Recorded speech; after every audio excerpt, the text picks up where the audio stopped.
มาเบิ่งนำกันโอ้เราเอาลูกน้อยเราซ้อนท้ายมานำเมื่อกี้บอลังขี่ไปต่ำกว่านี้เมื่อกี้ยกล้อเลยโอ้เราข้ามทางลุ่มนี้นะแต่ว่าทางลุ่มนี้น้ำเลือกนะ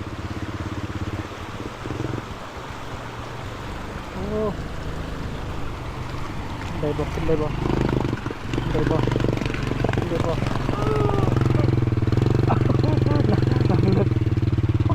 โอ้ได้โอ้เกือบโอ้รถเดาดีเซ่เนาะจักรบดับก็ธรรมดานะโอ้จักรบดับเนาะเมื่อกี้ไปช่วยเราเมื่อกี้นี่น้ำบักเลิกน้ำนี่นะก็รถเราดีสมควรนะน้ำบ่ท่วมน้ำบ่เท่าเนาะบ่ท่วมค่อยเบิ่งเมี่ยงทรายน้ำนี่อ้อมบ้านเลยนะมีเราเข้าได้มีเหือนคนได้อยู่แคมป์น้ำมันเป็นตะยานนะพ่อเฒ่าบ่มีปัญหาเมี่ยงเนาะบ่มีหยังพ่อเฒ่าอยู่บ้านนี้จักปีละอยู่เลย10 ปีแล้วบ้านเก่าเฮาอยู่บ้านพวกเราพุ่นอันนี้ย้ายมาอยู่นี่ได้10 ปีแล้วเนาะมาอยู่นี่พักแรกมาอยู่แล้วมันย้ายมาอยู่นี่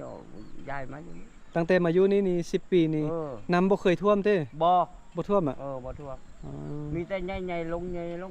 ล่ะเดี๋ยวไปเบิ่งน้ำก่อน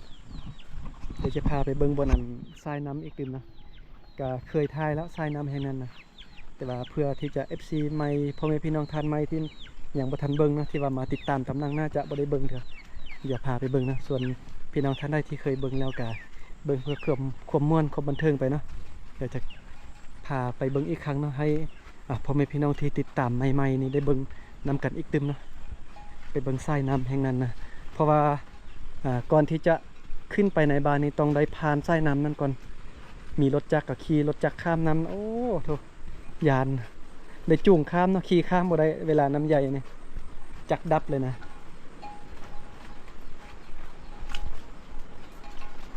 มาทางด้านนี้ก็จะเลี้ยงงัวเลี้ยงควายนี่ไล่เด้เดินสะอาดนะเป็นเดินหญ้าแบบนี้เลยตรงเหือนสารบานซองเขาจะอยู่นี่มีฟืนอยู่กองล่างเหือนแบบนี้นะไล่ขนาดไหนบ้างเนาะเนี่ยเป็นฟืนแบบนี้นะเก็บมาใบไซแล้วดูฝนแบบนี้เลยถ้าว่าบ่เก็บมาใบไซในยามฝนนี่บ่มีฟืนดังไฟนึ่งเข้าเลยนี่ทรายน้ำอยู่ทางด้านนี้เนาะเดี๋ยวจะพายางเที่ยวชมไปนำกันเลย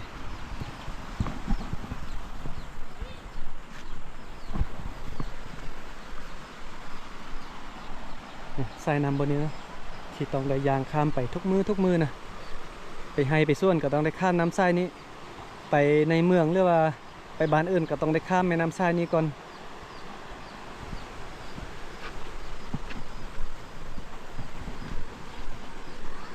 ทรายน้ำนี่อ้อมหมู่บ้านเลยเนาะ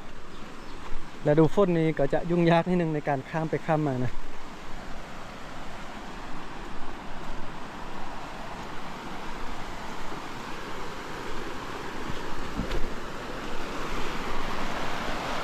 วันนี้นะเวลาไปไส้มาไส้นี่ไปบ้านอื่นไปในเมืองแต่ได้ข้ามน้ำไส้น้ำแห่งนี้นะแต่ว่าข้ามพอเท่าเมื่อกี้แล้วเราว่าฤดูฝนตกหนักนี่น้ำก็บ่เคยท่วมบานท่วมเหือนจักเดือเนาะน้ำบ่เคยใหญ่บ่เคยท่วมสังเกตเบิ่งเราเข้าเบิ่งยุงเข้านี่กับเหือนนี่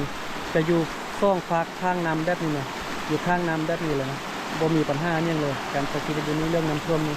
บ่มีปัญหาหยังนะวิวงามขนาดเลย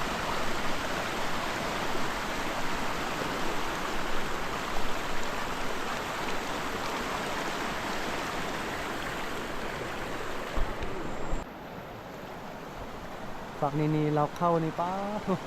เรียนแถวนี้ไล่นะเราเข้านี่ไล่เราเลยนะเบาลังฮูแต่ว่าเราเข้าภาษาไทยว่าอื่นยุงข้าวเนาะ เบาลังไปเบิ่งใน YouTube ไปเบิ่งใน Google นะเขาจะเขียนว่ายุงข้าวโอ้ลงยางมาลงน้ำนี้น้ำเย็นขนาดเลย